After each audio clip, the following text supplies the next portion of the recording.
ஹாய்ங்க. கருவாடு வந்து சிம்பிளான மெத்தட்ல நான் ஃப்ரை பண்ணுவேங்க. அத உங்களோட நான் ஷேர் பண்ணிக்கிறேங்க.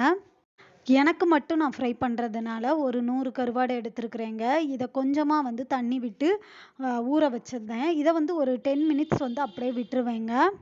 கருவாடு ஊறுனதுங்க, லைட்டா மண்ட பகுதிய வந்து ப்ரெஷர் குடுத்தோம் அப்டின்னா, இந்த மாரி வருங்க. இத வந்து உள்ள இருக்கிற அந்த குடல் பகுதி, அதுக்கடுத்து நெக் பகுதி எல்லாத்தையும் நம்ம இப்டி லைட்டா ப்ரெஷர் குடுத்தாலே வெளில வந்துருங்க. கிளீன் ஆயிரும்.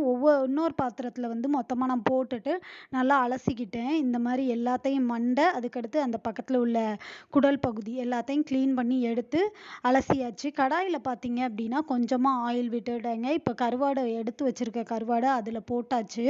போட்டு நல்லா ஃப்ரை பண்ணிக்கிட்டேன். கொஞ்சமா சால்ட் போட்டுக்கிட்டேங்க. இதோட சேர்க்கிறதுக்கு பார்த்தீங்க அப்டின்னா, சிக்கன் 65 மசாலா இருக்குது பார்த்தீங்களா? அது கொஞ்சமா ஆட் பண்ணிக்கிட்டேங்க. அது கொஞ்சம் ஆட் பண்ணிட்டோம் அப்டின்னா, கொஞ்சம் கலர்ஃபுல்லாவும் இருக்கும். அதே மாரி நல்ல கிரிஸ்பியா டேஸ்ட்டாவும் இருக்குங்க. எனக்கு அந்த டேஸ்ட் புடிக்கும். சிலருக்கு வந்து பார்த்தீங்கன்னா, மஞ்சத்தூள் போட்டு செய்வாங்க. நான் வந்து மஞ்சள் போடல. சிக்கன் 65 மசாலா தான் போட்டேன் கொஞ்சமா. நீங்களும் ட்ரை பண்ணீங்க. ஒரு 10 மினிட்ஸ்ல பார்த்தீங்க அப்டின்னா, நல்லா ஃப்ரை ஆகி கிரிஸ்பியான கருவாடு ரெடி ஆயிருங்க. சாப்பிட நல்லா மொறு மொறுன்னு இருந்துச்சு. செம்ம டேஸ்ட்டா இருந்துச்சுங்க.